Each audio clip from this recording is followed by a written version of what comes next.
Hello, வணக்கம் பொதிகை. வணக்கம் madam. உங்க பெயர் எங்க இருந்து அழைக்கிறீங்க madam? Madam good afternoon madam.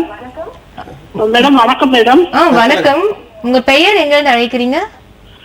Madam சங்கரங்கோயில இருந்து பேசுறேன் மேடம். உங்க கேள்வியை கேளுங்க. சார் ஆல்ரெடி ஒரு இடம் நான் சாரோட ப்ரோக்ராம் பார்த்தேன். எனக்கு ரொம்ப பிடிச்சிருந்தது மேடம். சிறு தொழில், நடுத்தர தொழில், குறுந்தொழில் பார்த்தா பிரிச்சு சொன்னாங்க மேடம். பேசுங்க, சொல்லுங்க மேடம். எனக்கு அவங்க எக்ஸ்பிளனேஷன் எல்லாமே நல்லா இருந்தது, டீட்டெயிலா நல்லா கொடுத்தாங்க. இப்போ மேடம் நான் இப்போ டவுன்ல சங்கரங்கோயிலே நான் ஒரு சிறு தொழில் ஆரம்பிக்கிறேன்னு வச்சுக்கோங்க மேடம். இடம் இல்லை, பிளேஸ் வாங்குறதுக்கு லோன் கொடுப்பாங்களா? நான் எந்த மாதிரி தொழில் ஆரம்பிக்கலாம் மேடம்? ஒரு பேக்கரி மாதிரி வச்சு அந்த மாதிரி ஆரம்பிக்கலாமா மேடம்? ஒரு ஜெராக்ஸ் கடை அந்த மாதிரி ஏதாவது ஒண்ணு ஆரம்பிக்கலாமா மேடம் அப்படின்னு கேக்குறேன் மேடம்.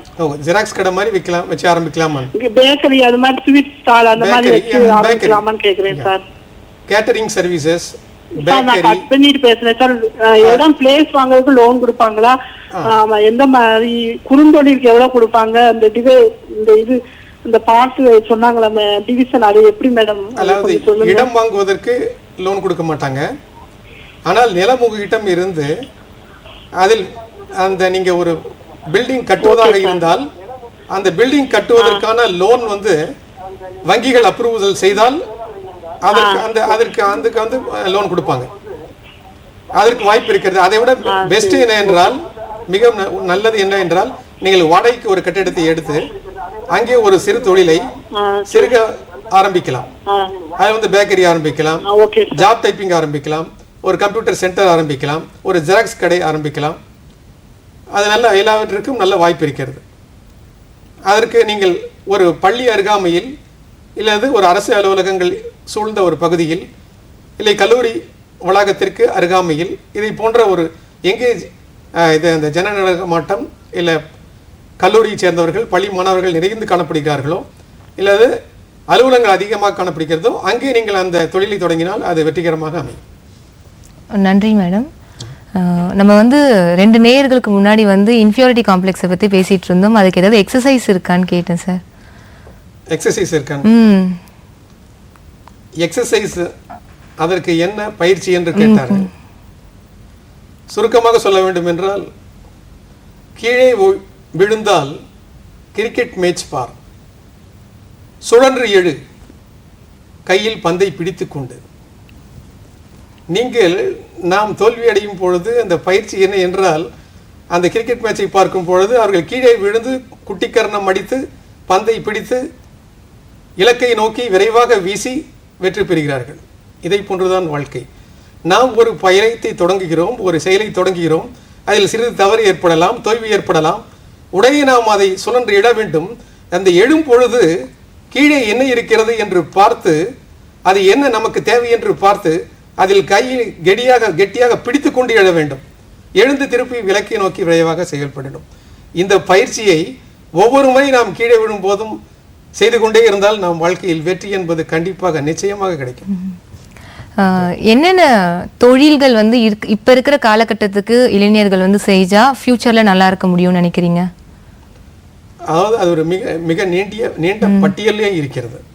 நீங்கள் சிறு தொழில்களுக்கு சரியாக ஒரு புத்தகமே இருக்கிறது. அதில் 8000க்கு மேற்பட்ட சிறு தொழில்களை தொடங்கலாம் என்று இருக்கிறது. நான் ஒரு சுருக்கமாக சொல்கிறேன். இப்பொழுது readymade garment, tailoring, women apparels அதாவது மகளிர் ஆடைகள், job typing, desktop publishing, offset printing, home appliances, mobile repairing and servicing, TV repairing and servicing, two-wheelers repairing and servicing, four-wheeler repairs and servicing, workshop, generator hiring and servicing, catering, food processing, fruit processing. இது போன்ற பலவிதமான தொழில்கள் அந்தந்த பகுதிகளுக்கு ஏற்றவாறு நாம் அடுக்கிக் கொண்டே போகலாம்.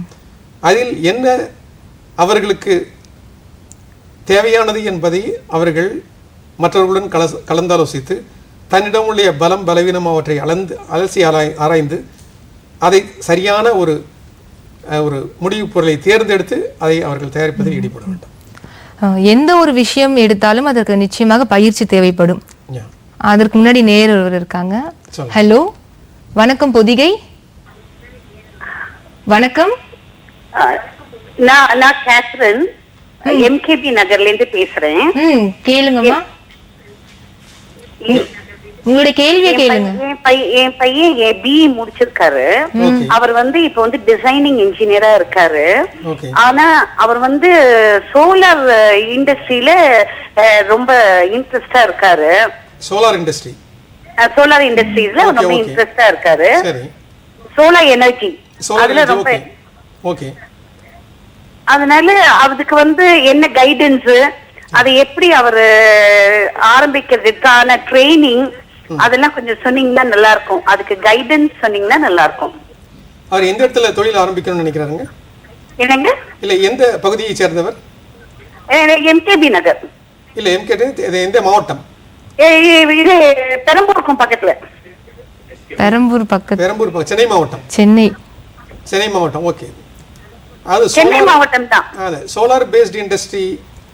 அது solar power, solar energy. Okay. Solar energy அதை உபயோகித்து அந்த சோலார் ரேஸ் அதை தயாரிக்கின்ற ஒரு தொழிலில் ஈடுபட வேண்டும்.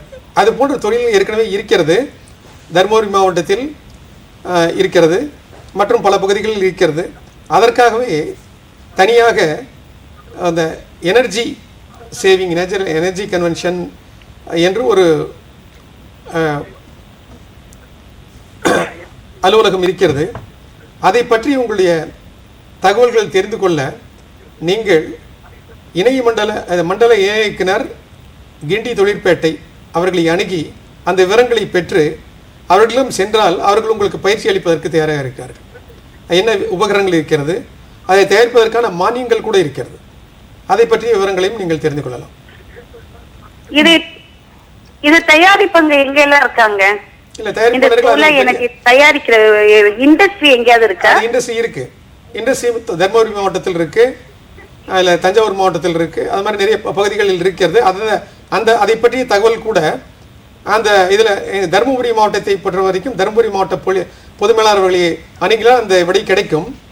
இருந்தாலும் நீங்கள் இந்த மண்டல இணை இயக்குனர் கிண்டி தொழிற்பேட்டை அவரிடம் கேட்டால் கூட அந்த தகவலை சொல்வார். நன்றி மேடம். நன்றி மேடம். நம்ம நேயருக்கு முன்னாடி பயிற்சி பத்தி பேசிட்டு இருந்தோம் சார். என்ன மாதிரியான பயிற்சிகள் கொடுக்கறாங்க, அதோடைய கால அவகாசம், அதற்கு ஃபீஸ் ஏதாவது செலுத்தணுமா, அதை பத்தி எலாபரேட்டா சொன்னா பாக்குற நேயர்களுக்கு உதவியா இருக்கும். பயிற்சி என்பது ஒவ்வொரு திட்டத்திலும் ஒவ்வொரு பயிற்சி இருக்கிறது. PMEGP என்ற திட்டத்தில் அதை மனு செய்து வங்கி அவர்களை தேர்வு செய்தால், அந்த கடன் அனுமதி அளித்தால் அவர்களுக்கான பயிற்சி அவர்களுக்கு அதற்கான தனி நிறுவனங்களே இருக்கிறது. ஒவ்வொரு மாவட்ட தொழில் மையத்திலும் அதில் அந்த ஒரு அட்டவணை இருக்கிறது.